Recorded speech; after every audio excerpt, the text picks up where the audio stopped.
আমন্ত্রণ রাতের বাংলাদেশে। আর শুরুতেই জানাবো শিরোনাম। হাসপাতালে খালেদা জিয়ার শারীরিক অবস্থার খোঁজ খবর নিলেন প্রধান উপদেষ্টা। চিকিৎসা শুরু করেছেন যুক্তরাজ্য থেকে আসা ডাক্তার রিচার্ড বিলি। আবার দেশের অভিভাবক হিসাবে, আমাদের অভিভাবক হিসাবে তাকে যেন আমাদের। বিএনপি চেয়ারপারসনের রোগ মুক্তি কামনায় আজও বিভিন্ন স্থানে দোয়া মাহফিল। আগামী সপ্তাহে নির্বাচনী তফসিল ঘোষণার আশা সালাউদ্দিনের। রাজনৈতিক সংকট নিরসনের পর তফসিল ঘোষণার আহ্বান এনসিপির। রংপুরে জামায়াত সহ ৮ দলের সমাবেশে ভোটে কারচুপির চেষ্টা হলে দাঁত ভাঙা জবাবের হুঁশিয়ারি। গর্ব করার মতো ঐতিহাসিক নির্বাচন হবে ফেব্রুয়ারিতে, বললেন প্রধান উপদেষ্টা। নিরাপত্তা ও দুর্যোগ মোকাবেলায় সশস্ত্র বাহিনীর প্রশংসা। In February, not only a historical landmark, also a peaceful and festive, make it a festive occasion for all voters. I'm proud to notice the progress of the armed forces. July আন্দোলনে ইন্টারনেট বন্ধ করে হত্যাযজ্ঞে সহায়তার অভিযোগ। জয়, পলক, সালমান ও আনিসুলের বিরুদ্ধে তদন্ত প্রতিবেদন ট্রাইব্যুনালে। মন্ত্রণালয়কে না জানিয়ে ভোজ্য তেলের দাম 9 টাকা বাড়িয়েছে ব্যবসায়ীরা। আইনি ব্যবস্থা নেওয়া হবে, জানালেন বাণিজ্য উপদেষ্টা।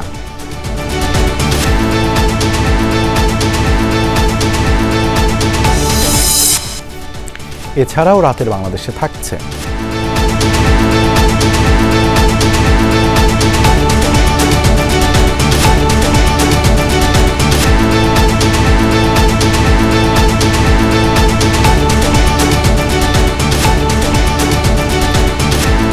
ইউক্রেনের দখলকৃত এলাকা ছাড়বে না মস্কো। যুক্তরাষ্ট্রের মধ্যস্থতাকারীদের জানালো রাশিয়া।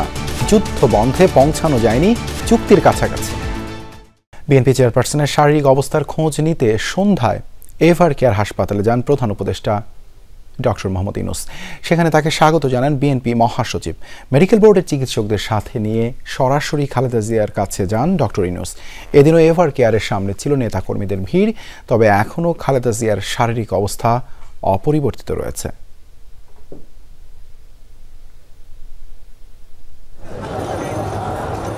সন্ধ্যা 7টায় খালেদা জিয়ার শারীরিক অবস্থার খোঁজ নিতে এভার কেয়ার হাসপাতালে আসেন প্রধান উপদেষ্টা ডক্টর মোহাম্মদ ইউনূস।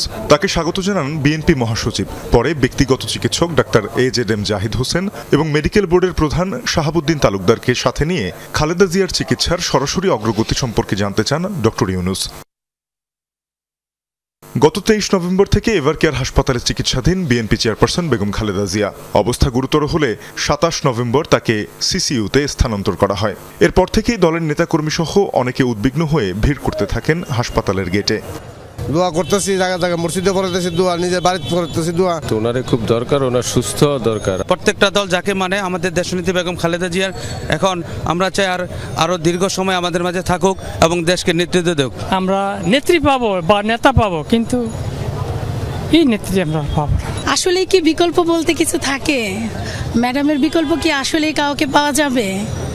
খালেদা জিয়ার চিকিৎসার সহায়তায় এরই মধ্যে কাজ শুরু করেছেন যুক্তরাজ্য থেকে আসা বিশেষজ্ঞ চিকিৎসক রিচার্ড বিলি। খালেদা জিয়ার স্বাস্থ্যের অবস্থা জানিয়ে সবাইকে ধৈর্য ধারণের আহ্বান জানান ব্যক্তিগত চিকিৎসক AZM জাহিদ হোসেন। তিনি জানান তারেক রহমান লন্ডন থেকে সার্বক্ষণিকভাবে চিকিৎসার খোঁজ খবর রাখছেন এবং নির্দেশনা দিচ্ছেন। খালেদা জিয়ার শারীরিক অবস্থা অপরিবর্তিত থাকলে দ্রুতই দেশে ফিরে আসবেন তিনি। তিনি আরও জানান বিএনপি চেয়ারপারসনকে বিদেশে নিয়ে চিকিৎসার বিষয়ে সিদ্ধান্ত জানাবে মেডিকেল বোর্ড। এজন্য যাবতীয় প্রস্তুতি নিয়ে রেখেছে বিএনপিও। সরকার বিএনপি চেয়ারপারসনকে ভিভিআইপি ঘোষণা দেওয়ার পর নিরাপত্তার দায়িত্বে রয়েছে SSF ও PGR। তানজিম শাফিন, যমুনা নিউজ, ঢাকা। রাজধানী এভার কেয়ার হাসপাতাল থেকে যোগ দিচ্ছেন সহকর্মী রেদওয়ান আহমেদ। রেদওয়ান, খালেদা জিয়ার চিকিৎসায় নিয়োজিত দেশি বিদেশি চিকিৎসকদের সমন্বয়ে গঠিত মেডিকেল বোর্ডের বৈঠকের বিষয়ে কোনো তথ্য কি আপনার কাছে আছে? দেবাশিস, মূলত সন্ধ্যা 7টার কিছুটা পর থেকেই কিন্তু প্রধান উপদেষ্টা চলে যাওয়ার পরে আমরা জানতে পেরেছি যে বিদেশি চিকিৎসকদের সমন্বয়ে ডাক্তার AZM জাহিদের নেতৃত্বে একটি বৈঠক হয়েছে এবং সেই বৈঠকের পর কিন্তু আসলে আনুষ্ঠানিকভাবে জানানোর কথা ছিল যে খালেদা জিয়ার এই মুহূর্তে কী অবস্থা। তবে এখন পর্যন্ত সেই বৈঠকটি শেষ হয়েছে কিনা কিংবা সেই বৈঠকের কী আপডেট সেটি কিন্তু আমরা এখনও জানতে পারিনি। সেই পর্যন্ত যতদূর জানা যায় যে এখন পর্যন্ত কিন্তু সেই বিষয়ে যেহেতু তারা বলেনি, তাই আমরা ধারণা করে নিচ্ছি যে এখন পর্যন্ত কিন্তু কিন্তু তার অপরিবর্তিত অবস্থায় রয়েছে। তার যে অবস্থা ছিল গত কয়েকদিন ধরে আমরা যেমনটি জানাচ্ছিলাম যে তার পরিস্থিতি অপরিবর্তিত, ঠিক তেমনটাই রয়েছে, সংকটাময় রয়েছে তার পরিস্থিতি। এবং প্রধান উপদেষ্টা যাওয়ার পরপরই কিন্তু তিনি আমাদের তার যে ভেরিফাইড ফেসবুক পেজ, সেই পেজটি থেকে যেমনটি জানানো হয়েছে দেশবাসীকে ধৈর্য ধারণ করার জন্য বলা হয়েছে, পাশাপাশি শারীরিক অবস্থা পর্যবেক্ষণ করে গেছেন তিনি। এবং প্রধান উপদেষ্টার বরাতে যেটি জানা যায় যে দেশ বিদেশের বিভিন্ন চিকিৎসক দল তারকে নিবিড় পর্যবেক্ষণে রেখেছেন, সেই অবস্থাগুলোই কিন্তু আমরা জানাচ্ছিলাম। পাশাপাশি আমরা দেখেছি যে নিরাপত্তাও কিন্তু বেশ জোরদার করা হয়েছে হাসপাতালের মূল ফটক ঘিরে। তারপরও যেটি উদ্বেগ উৎকণ্ঠায় আসলে দেশবাসী রয়েছে, সেই জন্য কিন্তু এই হাসপাতালের বাহিরে যে নেতাকর্মীদের ভিড় সেটি কিন্তু একেবারেই কম নয়। রাত যতই বাড়ছে আসলে ভিড় কিন্তু কমছে না। সবাই উদ্বেগ উৎকণ্ঠা নিয়ে তারা অপেক্ষা করছেন এই হাসপাতালের বাইরে। এবং যতবারই আসলে দল থেকে বলা হচ্ছে যে যেন কেউ আসলে হাসপাতালের বাইরে অপেক্ষা না করে, কিন্তু বরাবরই আমরা দেখতে পাচ্ছি যে বিভিন্ন ঢাকার সহ আশপাশের বিভিন্ন জায়গা থেকে এবং দূর দূরান্ত থেকে মানুষজন কিন্তু এখানে এসেছেন। তারা আসলে উদ্বিগ্ন, শেষ খবরটুকু জানতে চান যে এই মুহূর্তে আসলে কেমন আছেন। আশা করা যাচ্ছে যে কিছুক্ষণের মধ্যেই হয়তো ডাক্তার জাহিদ কিংবা বিএনপির শীর্ষস্থানীয় নেতৃত্বের কেউ একজন এসে আসলে জানাবেন আজকে পর্যন্ত বেগম জিয়ার কী অবস্থা, তার শারীরিক অবস্থার হয়তো কোনো আপডেট তথ্য আসলে পাওয়া যাবে। এর আগ পর্যন্ত প্রধান উপদেষ্টা যখন গিয়েছিলেন 10:30 ঠিক 7:30 পর, তারপরই কিন্তু তিনি যেটি জানিয়েছেন তার ভেরিফাইড ফেসবুক পেজে যে বেগম খালেদা জিয়ার আরোগ্য কামনায় তিনি দেশবাসীর কাছে দোয়া চেয়েছেন। পাশাপাশি তিনি যেটি বলেছেন যে দেশ বিদেশের চিকিৎসক দল যাদের আজকে আসার কথা ছিল তারা হয়তো ইতিমধ্যেই চলে এসেছেন এবং তারপরই কিন্তু তার যে বিশেষায়িত চিকিৎসা সেটি নিশ্চিত করতে কিন্তু সবাই তৎপর রয়েছেন, এমনটাই কিন্তু জানা গেছে। ধন্যবাদ রেদওয়ান যুক্ত হবার জন্য। খালেদা জিয়ার রোগ মুক্তি কামনায় আজও বিভিন্ন স্থানে আয়োজন করা হয় দোয়া ও মিলাদ মাহফিল।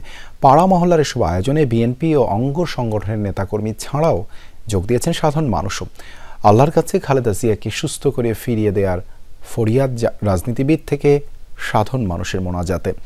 রাজধানীতে এমন কিছু আয়োজনে যোগ দিয়ে বিএনপি নেতারা বলেছেন, আওয়ামী লীগের প্রতিহিংসার শিকার খালেদা জিয়া, অথচ মানুষের এখন প্রার্থনাই প্রমাণ করে খালেদা জিয়ার রাজনীতি ছিল দেশ ও দশের জন্য। যেন আমার দেশের অভিভাবক হিসাবে, আমাদের অভিভাবক হিসাবে তাকে যেন আমাদের মতার পথের ভিন্নতা থাকলেও স্থানীয় বিএনপি ডাকে খালেদা জিয়ার জন্য মোনাজাতে হাজির রাজধানীর মিরপুরের মানুষ। সিটি ক্লাব মাঠে হাজারো মানুষের সম্মিলিত কণ্ঠে খালেদা জিয়াকে সুস্থ করে দেওয়ার প্রার্থনা। আল্লাহ পাক যাতে তাকে সুস্থ করে আমাদের মাঝে ফিরিয়ে আনে। নয়াপল্টনে মিলাদের আয়োজন করে জাতীয়তাবাদী পল্লী চিকিৎসক অ্যাসোসিয়েশন। সেখানে খালেদা জিয়ার সংগ্রাম আর আপোষহীনতার কথা তুলে ধরেন বিএনপি নেতা আব্দুল মঈন খান।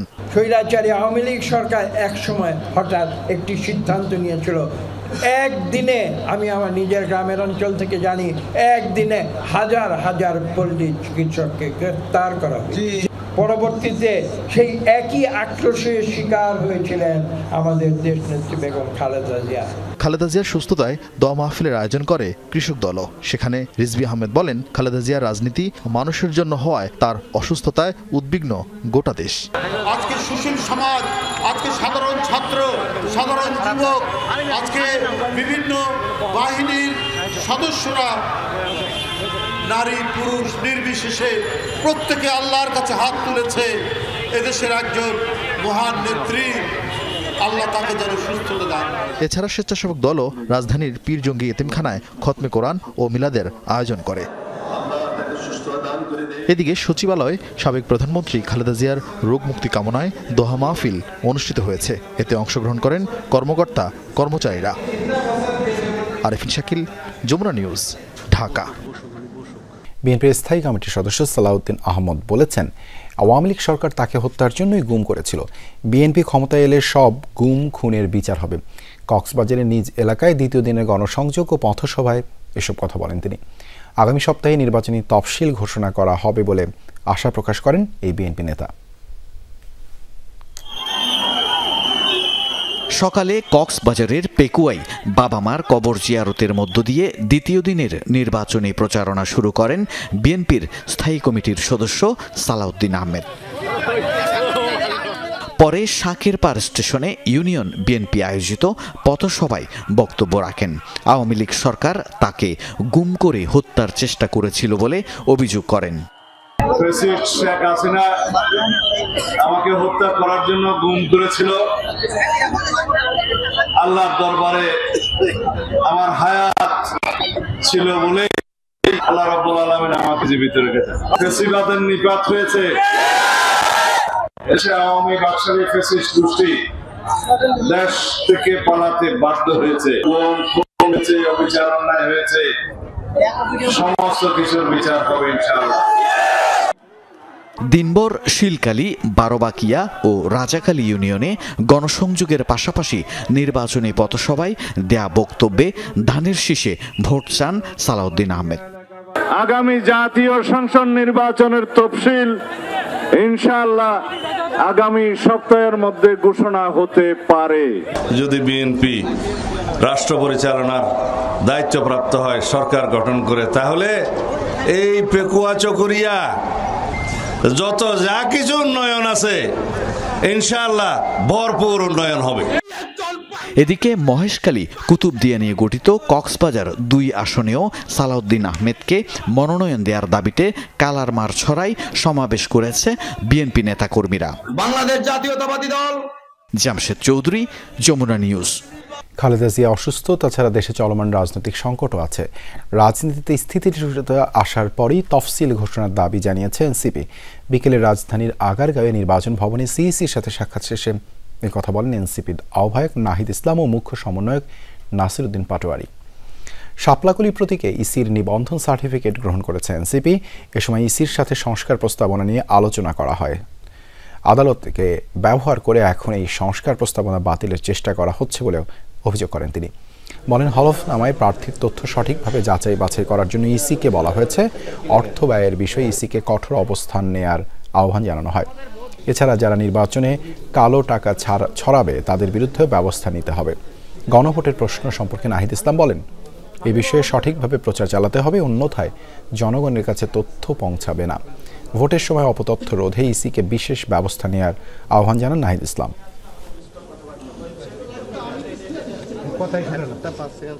আমাদের তফসিল নিয়ে কথাবার্তা হয়েছে। তফসিলে আমরা বলেছিলাম যে রাজনৈতিক স্থিতিশীলতা যদি আপনি জায়গা যখন আসবে তখন যদি তফসিলটা দেওয়া হয় তখন কাজটা অনেক ইজি হবে। তাহলে আপনি একবার তফসিল দিলেন, আমাদের যে গণতন্ত্রের যে আপোষের নেত্রী উনি খালেদা জিয়া, উনি হলো অসুস্থ রয়েছেন। সো ফলত আমাদের এখানে বাংলাদেশের পলিটিক্যাল যে এরিনা রয়েছে সেটা হলো একটা সংকটময় পরিস্থিতি রয়েছে। আমরা বলতেছি সংকটগুলো উত্তরণ করে একটা সুন্দরভাবে তফসিল দিয়ে সবাইকে অনবোর্ড করে ভোটিং প্রসেসে যাওয়ার জন্য। জি, চাচ্ছেন যে পিছিয়ে দেওয়া হোক তফসিল? না, আমরা কেন তফসিল পিছাতে চাইবো? আমরা বলতেছি যে সংকটগুলো সমাধান করে তফসিলটা দেওয়ার জন্য, এবং তফসিল দেওয়ার সময়টা যাতে রাজনৈতিক স্থিতিশীলতা থাকে এবং প্রত্যেকটা দলই যাতে নির্বাচনী যাত্রা শুরু করার একটা পরিবেশে থাকে তাদের দলের ভিতরে, এবং সার্বিক রাজনৈতিক সেই পরিবেশটা যাতে থাকে, সেই সময়টায় যদি তফসিল দেওয়া হয় তাহলে এটা নির্বাচন কমিশন এবং সকল রাজনৈতিক দলের জন্য সেটা উপকারী হবে। বিচার ও সংস্কার দৃশ্যমান না করেই একটি দল ক্ষমতায় যেতে পাগল হয়ে গেছে। রংপুরে জামায়াত সহ সমমনা ইসলামী 8 দলের বিভাগীয় সমাবেশে এমনটাই বলেছেন ইসলামী আন্দোলনের আমির সৈয়দ মোহাম্মদ রিজাউল করিম। সমাবেশে জামায়াতের নায়েবে আমির বলেন, গণভোট হওয়া জাতির জন্য ভালো লক্ষণ। জাতীয় নির্বাচনের আগেই গণভোট সহ 5 দফা দাবিতে রংপুর কালেক্টরেট ঈদগাহ মাঠে জামায়াত সহ সমমনা ইসলামী 8 দলের বিভাগীয় সমাবেশ। সমাবেশে অংশ নেন দলগুলোর কেন্দ্রীয় নেতারা। বলেন, দাবি আদায় না হলে জুলাই আন্দোলনের আকাঙ্ক্ষা অর্জন হবে না। হ্যাঁ ভোটের মাধ্যমে জুলাই সনদকে আইনে ভিত্তি দিতে হবে। নির্বাচনের পূর্বে চাঁদাবাজ সন্ত্রাসীদেরকে গ্রেফতার করে সুষ্ঠু নির্বাচনের পরিবেশ সৃষ্টি করতে হবে। আগামী নির্বাচনে জনগণ ইসলামপন্থী দেশপ্রেমিক শক্তিকে বাছাই করে নেবে ইনশাআল্লাহ। প্রধান অতিথির বক্তব্যে ইসলামী আন্দোলনের আমির সৈয়দ মোহাম্মদ রেজাউল করিম বলেন, একটি দল দৃশ্যমান বিচার ও সংস্কারের আগেই ক্ষমতায় যেতে পাগল হয়ে গেছে। এক শ্রেণীর ক্ষমতালোভীরা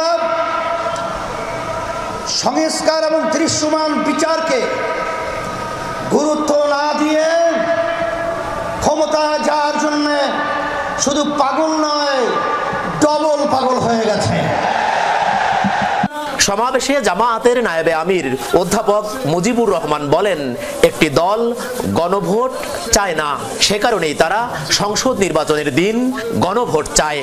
গণভোট হওয়াটা জাতির জন্য ভালো লক্ষ্য, আর না হওয়াটা খারাপ লক্ষ্য। যারা গণভোট হতে দিতে চায় না অথবা গণভোটের রেজাল্ট যাতে না আসে, সেই জন্য গণভোট যেদিন হবে সেই দিনে সংসদ নির্বাচন হবে। সমাবেশে রংপুর বিভাগের বিভিন্ন জেলা ও উপজেলা থেকে নেতাকর্মীরা অংশ নেন। সরকার, মাজহারুল মান্নান, যমুনা নিউজ, রংপুর। জামায়াতে ইসলামীকে আওয়ামী লীগের মতোই রাজনৈতিক দল বলে মন্তব্য করেছেন বিএনপির স্থায়ী কমিটির সদস্য মির্জা আব্বাস। রাজধানীর সিদ্ধেশ্বরীতে মেডিকেল ক্যাম্প উদ্বোধনকালে এই মন্তব্য করেন তিনি। মির্জা আব্বাস বলেন, জামায়াতের জন্য আওয়ামী লীগই ভালো ছিল। যারা মুক্তিযুদ্ধের সময় দেশের বিরুদ্ধে ছিল তারাই এখন ধর্মকে ব্যবহার করে মানুষকে ধোঁকা দিচ্ছে। ওরা আজকে বাংলাদেশে বড় বড় লম্বা লম্বা কথা বলে। আমরা তো আসলে আওয়ামী লীগের মতো করতে পারবো না, তাই ওনারা খুব বেশি, ওনাদের গলার স্বর খুব বেশি উঁচা হয়ে গেছে। এই জন্য একটা খারাপ কথা বলতে হয় যে আসলে আপনাদের ওষুধ হলো আওয়ামী লীগ। ওদের কোনো ভদ্রলোকের সঙ্গে ওরা কাজ করতে পারবে না। আগামী ফেব্রুয়ারির সংসদ নির্বাচন ঐতিহাসিক ও উৎসব মুখর করতে সশস্ত্র বাহিনী গুরুত্বপূর্ণ ভূমিকা রাখবে, এমন আশা প্রকাশ করেছেন প্রধান উপদেষ্টা ডক্টর মোহাম্মদ ইউনূস। তিনি বলেন, এই নির্বাচন জাতির কাছে ইতিহাস হয়ে থাকবে। সকালে ন্যাশনাল ডিফেন্স কোর্স ও আর্মড ফোর্সেস ওয়ার কোর্সের সমাপনী অনুষ্ঠানে এ কথা বলেন তিনি। অনুষ্ঠানে বেগম খালেদা জিয়ার জন্য দেশবাসীর কাছে দোয়া চেয়েছেন প্রধান উপদেষ্টা। ন্যাশনাল ডিফেন্স কোর্স এবং আর্মড ফোর্সেস ওয়ার কোর্স 2025-এর কোর্স সমাপনী অনুষ্ঠান defence services command and staff college কমপ্লেক্সের এই অনুষ্ঠানে যোগ দেন প্রধান উপদেষ্টা ডক্টর মোহাম্মদ ইউনূস। কোর্স সম্পন্নকারী অফিসারদের হাতে সনদ তুলে দেন তিনি। অনুষ্ঠানে ডক্টর ইউনূস ফেব্রুয়ারির নির্বাচনে সশস্ত্র বাহিনী গুরুত্বপূর্ণ ভূমিকা রাখবে বলে আশা প্রকাশ করেন। বলেন, এই নির্বাচন জাতির কাছে ঐতিহাসিক হয়ে থাকবে। In our national election and referendum in February, not only a historical landmark, also a peaceful and festive, make it a festive occasion for all voters who turn out to vote, and the nation will remember with pride. দেশের উন্নয়ন ও জাতীয় স্বার্থ রক্ষায় নিজেদের জ্ঞান ও প্রজ্ঞা সর্বোত্তমভাবে প্রয়োগ করতে সশস্ত্র বাহিনীর সদস্যদের প্রতি আহ্বান জানান প্রধান উপদেষ্টা। I'm proud to notice the progress of the armed forces and their enduring contributions to our national security, development and nation building activities. Your commitment to safeguarding our nation has been exemplary. Your continuous efforts during national crises such as natural disasters, political unrest and pandemics demonstrate your readiness to respond and your unwavering dedication to the well-being of our citizens. বিভিন্ন দেশের অফিসারদের এই course থেকে অর্জিত জ্ঞান ও অভিজ্ঞতা স্বদেশের যে কোনো সংকট বা প্রতিকূল পরিস্থিতি মোকাবেলায় ভূমিকা রাখবে বলে জানান প্রশিক্ষণার্থীরা। Nation with rich culture, resilience and aspirations. The warmth, hospitality offered by Bangladeshi citizens will always be remembered.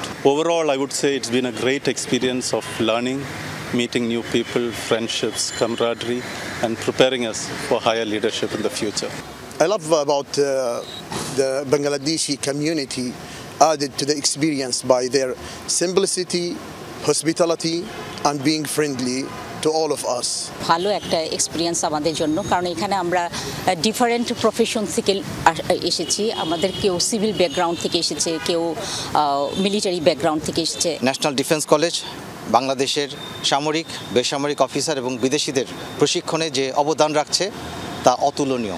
এবছর ন্যাশনাল ডিফেন্স কোর্স 2025-এ বাংলাদেশ সশস্ত্র বাহিনীর 49 জন, বেসামরিক প্রশাসনের 18 জন এবং 18টি দেশের 29 জন সহ মোট 96 জন কোর্সে অংশগ্রহণ করেন। পাশাপাশি বাংলাদেশ সশস্ত্র বাহিনীর 56 জন officer armed forces war course 2025 সম্পন্ন করেন। ফয়সাল মাহমুদ, যমুনা নিউজ, ঢাকা। বিগত সরকারের সময় নির্বাচন ব্যবস্থা ব্যাপকভাবে ক্ষতিগ্রস্ত হয়েছে, যা মেরামতের চেষ্টা করে যাচ্ছে নির্বাচন কমিশন, জানিয়েছেন কমিশনার আবুল ফজল মোহাম্মদ সানাউল্লাহ। গণভোট নিয়ে কমিশন সচিব আক্তার আহমেদের মন্তব্য, নির্বাচনী ইশতেহারে প্রার্থীদের অনেক প্রতিশ্রুতি থাকলেও তাতে ভোটারদের যেমন সমস্যা হয় না, তেমনি গণভোটের 4 প্রশ্নেও সমস্যা হবে না। সচিব বলেন, এবার শতাব্দীর সেরা ভোট উপহার দিতে চায় কমিশন। ইসিতে সাংবাদিকদের কর্মশালায় এসব কথা বলেন তারা। ত্রয়োদশ জাতীয় সংসদ নির্বাচনের দিনই গণভোট। পছন্দের প্রার্থীর মার্কার পাশাপাশি গণভোটের 4 বিষয়ে হ্যাঁ অথবা নাতে সিল দেবেন ভোটাররা। কারণ আমরা একটা ভালো নির্বাচন চাই, শতাব্দীর ভালো নির্বাচন চাই। এই ভোটে সাংবাদিকদের করণীয়, আইন বিধিসহ আনুষঙ্গিক বিষয়ে ইউএনডিপি ও ইসির আয়োজনে বিশেষ প্রশিক্ষণ কর্মশালা। এতে ইসি সচিব বলেন, আগামী নির্বাচন হবে মাইল ফলক। উপদেষ্টা পরিষদের বৈঠকে আলোচনা হচ্ছিল, তখন আমাদের ওয়াহিদুদ্দিন মাহমুদ স্যার খুব একটা সুন্দর কথা বলেছিলেন যে আমরা কোনো একটা রাজনৈতিক দলের 20টা ম্যানিফেস্টো প্রস্তাবনা থাকে, সমভাবে সমর্থন করি না, হয়তো 20টার মধ্যে 15টা করি, 5টার বিরুদ্ধে আপত্তি থাকে, কিন্তু আমরা টোটাল প্যাকেজটাকে দেখি, যে প্যাকেজটা দেখে তারপরে একটাকে তুলনামূলকভাবে আমরা আমাদের সিদ্ধান্তটা তাই, এই বিষয়টাও তাই।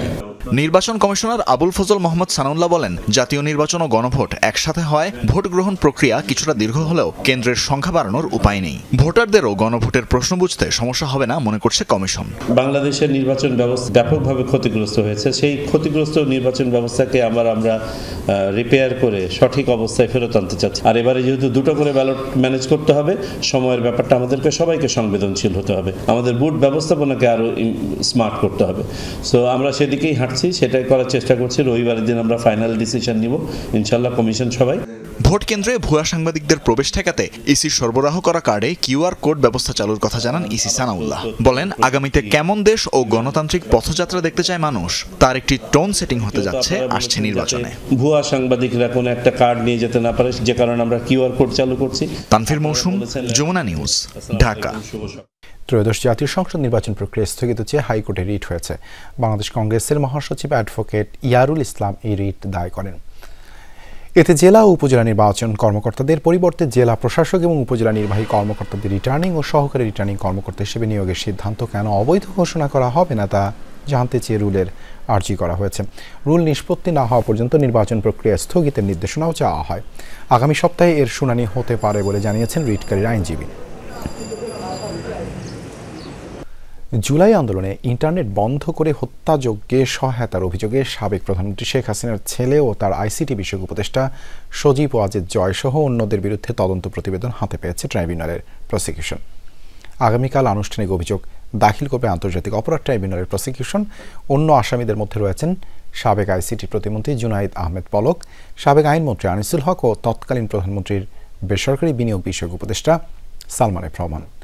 জয় ও পলকের বিরুদ্ধে অভিযোগ, ইন্টারনেট ব্ল্যাকআউট করে আন্দোলনে সংগঠিত হত্যাকাণ্ডে গোপনে সহায়তা করা, যাতে এ সম্পর্কে দেশ ও বিদেশ থেকে কেউ কিছু জানতে না পারে।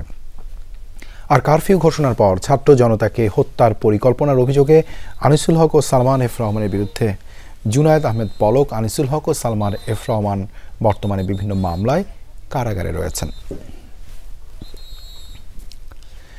গুম ও নির্যাতনের মামলায় শেখ হাসিনা সহ 17 জনের বিরুদ্ধে অভিযোগ গঠনের রাষ্ট্রপক্ষের শুনানি শেষ হয়েছে। শুনানিতে আওয়ামী লীগের আমলে গোপনে বন্দিশালায় গুম নির্যাতনের বর্ণনা দেয় প্রসিকিউশন। এদিন শেখ হাসিনার পক্ষে স্টেট ডিফেন্স থেকে বাদ পড়েন সিনিয়র আইনজীবী জেরাই খান পান্না। ফের নিয়োগ পেয়েছেন অ্যাডভোকেট আমির হোসেন। ট্রাইব্যুনালের বিচার নিয়ে ফেসবুকে মন্তব্য করায় আদালতে নিঃশর্ত ক্ষমা চান পান্না। গত 23 নভেম্বর ট্রাইব্যুনালে হাজির হয়ে শেখ হাসিনার পক্ষে গুম ও নির্যাতনের মামলা লড়ার ইচ্ছে প্রকাশ করেছিলেন আইনজীবী জেরাই খান পান্না। সেদিন তাকে তাৎক্ষণিক শেখ হাসিনার পক্ষে স্টেট ডিফেন্স হিসেবে নিয়োগ দেওয়া হয়। প্রসিকিউশন এসে বলল যে স্টেট ডিফেন্স হিসেবে, আমার কোনো আপত্তি নেই। শেখ হাসিনার আইনজীবী হওয়ার পর থেকে কার্যক্রম নিষিদ্ধ আওয়ামী লীগের নেতাকর্মীদের মিডিয়া বুলিংয়ের শিকার হন পান্না। এরপর 4 দিনের মাথায় মামলা থেকে নিজেকে প্রত্যাহারের বার্তা দেন ফেসবুকে। বিষয়টি ট্রাইব্যুনালের রেজিস্ট্রার দপ্তরে চিঠি দিয়েও জানান তিনি। তবে বুধবার জেডাই খান পান্নার এমন কর্মকাণ্ডে ক্ষোভ প্রকাশ করেন ট্রাইব্যুনাল। তাৎক্ষণিক তলব করেন তাকে। তলবের 10 মিনিটের মধ্যে হাজির হয়ে নিঃশর্ত ক্ষমা চান সিনিয়র এই আইনজীবী। আদালত বলেন, মামলার অভিযুক্তরা কোর্টে হাজির হবে না, আবার পক্ষে আইনজীবী নিয়োগ দিলেও সমালোচনা করা হবে, যা কাম্য নয়। কোর্টে বলছে যে আমার যে পজিশনটা হলো একদিকে এই প্রসিকিউশনের দেখাই বলছে যে ওনাদের বাহিনী, এবং আরেকদিকে হলো যে আওয়ামী লীগের যে সাপোর্টার, তাদের দুই দিকের যে উক্তি, তারপর আমি স্যান্ডউইচ হয়ে গেছি। এদিন র্যাবের গোপন বন্দিশালা টিএফআই সেলে গুম ও নির্যাতনের মামলায় শেখ হাসিনা সহ 17 জনের বিরুদ্ধে অভিযোগ গঠনের শুনানি করেন রাষ্ট্রপক্ষ। সাবেক বর্তমান 10 সেনা কর্মকর্তাকে আদালতে হাজিরও করা হয়। আওয়ামী লীগের আমলে কিভাবে গুম ও নির্যাতন করা হতো সেই বর্ণনা ও আসামিদের সম্পৃক্ততার বিষয়গুলো তুলে ধরেন চিফ প্রসিকিউটর। পরে আসামি পক্ষের শুনানির জন্য 14 ডিসেম্বর ধার্য করেন আদালত। সেখানে নানান ধরনের টর্চার ম্যাটেরিয়াল দিয়ে সাজানো ছিল। সেখানে ছিল বৈদ্যুতিক ঘূর্ণায়মান চেয়ার, যেখানে আসামিকে বসিয়ে হাত পা বেঁধে বৈদ্যুতিক চেয়ারটাকে দ্রুত বেগে ঘোরানো হতো এবং তার ফলে বমি করে ফেলতো বা তার মগজের মধ্যে এমন কিছু প্রতিক্রিয়া হতো, এরপরে আর কখনো সে সুস্থ স্বাভাবিক আচরণ করতো না। সাবজেল থেকে সেনা কর্মকর্তাদের ভার্চুয়ালি হাজিরা দেওয়ার আবেদন খারিজ করে দেন আদালত। যে দেশপ্রেমিক সেনাবাহিনীর বিরুদ্ধেই বিচার নয়, কারণ এই আসামিরা অপরাধগুলো করেছেন যখন পুলিশে পোস্টেড ছিলেন। পুলিশের একটি শাখা হচ্ছে র্যাপিড অ্যাকশন ব্যাটালিয়ন বা র্যাব। সেখানে গিয়ে সামরিক শৃঙ্খলার বাইরে থাকা অবস্থায় তারা এই ধরনের মারাত্মক অপরাধ করেছেন। আমি আদালতকে বলেছি, আদালত শুনেছে, কিন্তু আদালত বলেছে যে ন্যায় বিচারের স্বার্থে এবং এখানে ওনারা সন্তুষ্ট হয়ে আমাদের আবেদনটা রিজেক্ট করেছে। আই এম কনফিডেন্ট যে বাংলাদেশ আর্মি অফিসার যাদেরকে ফলসলি ইমপ্লিকেটেড করা হয়েছে, তাদের ফেয়ার চান্স আছে, তারা বেকসুর খালাস পাবে। গুমের মামলায় শেখ হাসিনার পক্ষে রাষ্ট্রনিযুক্ত আইনজীবী হিসেবে নিয়োগ দেওয়া হয়েছে আমির হোসেনকে। আমির হোসেন জুলাই আগস্ট হত্যাযজ্ঞে মানবতাবিরোধী অপরাধের মামলায় শেখ হাসিনা ও আসাদুজ্জামান খান কামালের পক্ষে আইনজীবী হিসেবে ছিলেন। রাব্বি হোসেন, যমুনা নিউজ, ঢাকা। শিক্ষার্থীদের বার্ষিক পরীক্ষার গুরুত্ব বিবেচনায় গতরাতে স্থগিত করা হয় সরকারি মাধ্যমিক শিক্ষকদের কর্মবিরতি। সকাল থেকে নির্ধারিত সময়ে শুরু হয় বার্ষিক পরীক্ষা। তবে রাতে হঠাৎ করে কর্মবিরতি স্থগিতের নির্দেশ আসায় সব শিক্ষার্থীকে বিদ্যালয় খোলার বিষয়টি জানাতে পারেননি অনেক স্কুল কর্তৃপক্ষ। সেসব বিদ্যালয়ে আজ পরীক্ষা না হলেও আগামীকাল থেকে যথারীতি চলবে পরীক্ষা।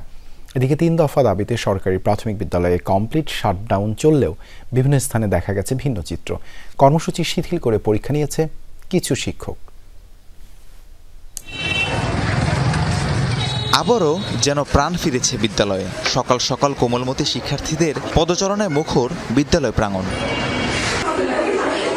শিক্ষার্থীদের পরীক্ষার গুরুত্ব বিবেচনায় 2 দিন ধরে চলা সরকারি মাধ্যমিক শিক্ষকদের কর্মবিরতি স্থগিত করা হয়। তাই স্কুলগুলোতে নির্ধারিত সময় শুরু হয় বার্ষিক পরীক্ষা। তবে ভিন্ন চিত্র ছিল বিভিন্ন স্থানে। রাতে হঠাৎ করে কর্মবিরতি স্থগিতের ঘোষণা আসায় বিদ্যালয় খোলার বিষয়টি সব শিক্ষার্থীকে জানাতে পারেনি কর্তৃপক্ষ। এতে অনেক স্কুলেই পরীক্ষা হয়নি। সেসব স্কুলের শিক্ষকরা জানান আগামীকাল থেকে যথারীতি নেওয়া হবে পরীক্ষা। এতে অনেকটা স্বস্তি ফিরেছে অভিভাবকদের মাঝে।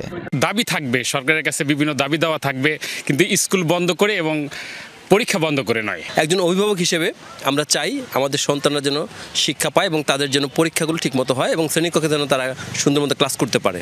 এদিকে গেল কয়েকদিন ধরে 11তম গ্রেডে বেতন ভাতা নির্ধারণ সহ 3 দফা দাবিতে কর্মবিরতি পালন করছিলেন শিক্ষকদের একাংশ।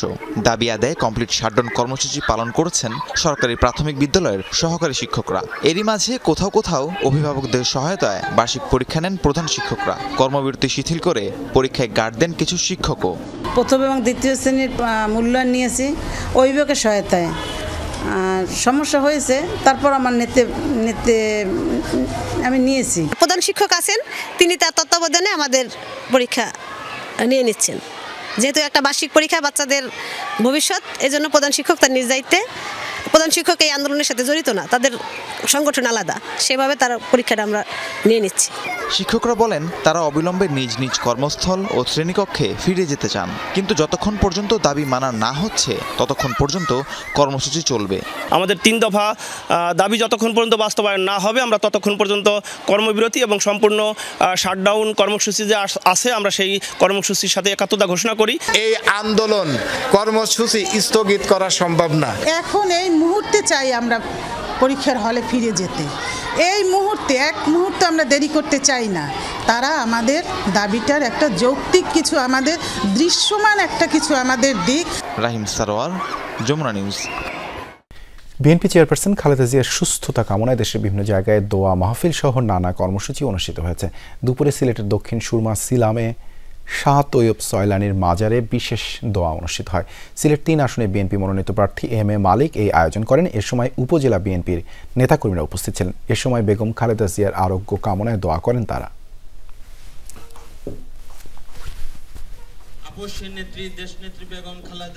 দুপুরে টাঙ্গাইলের কেন্দ্রীয় শহীদ মিনারে মাহফিলের আয়োজন করে বৈষম্য বিরোধী ছাত্র আন্দোলনের সময় কেন্দ্রীয় বিএনপির প্রচার সম্পাদক সুলতান সালাউদ্দিন টুকু উপস্থিত ছিলেন। অনুষ্ঠানে কোরআন খতম ও 50 জন মাদ্রাসা শিক্ষার্থীদের মাঝে কোরআন বিতরণ সহ খালেদা জিয়ার সুস্থতা কামনা করা হয়। বাদজোহর নাটোরের কোর্ট মসজিদে জেলা জাতীয়তাবাদী আইনজীবী ফোরাম মাহফিলের আয়োজন করে। এ সময় আইনজীবী ফোরামের নেতাকর্মীরা ও সদস্যরা উপস্থিত ছিলেন। পরে নেত্রীর রোগ মুক্তির জন্য জনগণকে দোয়ার আহ্বান করেন তারা। পটুয়াখালীর বাউফলে সাবেক প্রধানমন্ত্রী খালেদা জিয়ার সুস্থতা কামনায় গরু জবাই করে মাংস বিতরণ করা হয়। দুপুরে উপজেলা বিএনপির যুগ্ম আহ্বায়ক সামুয়েল আহমেদ লেনিনের বাড়িতে গরু জবাই করা হয়।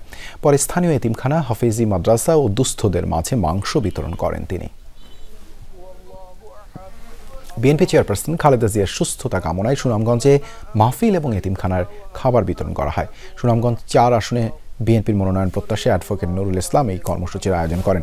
এ সময় জেলা বিএনপি ও অঙ্গ সংগঠনের নেতাকর্মীরা উপস্থিত ছিলেন। ভূমিকম্পের ঝুঁকিতে বাংলাদেশে আশঙ্কা ব্যাপক ক্ষয়ক্ষতিরও। সম্প্রতি মৃদু ও মাঝারি ভূমিকম্পের মাধ্যমে ভূগর্ভ চাপমুক্ত হচ্ছে। যেহেতু ভূতাত্ত্বিক সক্রিয় অঞ্চলে বাংলাদেশ, তাই ঝুঁকি সম্পর্কে জানতে ব্যাপক জরিপ ও গবেষণা দরকার মনে করেন ভূতত্ত্ববিদরা। তবে অতিরঞ্জনের মাধ্যমে ভীতি তৈরি নয়, বরং তথ্য উপাত্ত সংগ্রহ করে সেই অনুযায়ী প্রস্তুতি নেওয়ার পরামর্শ তাদের।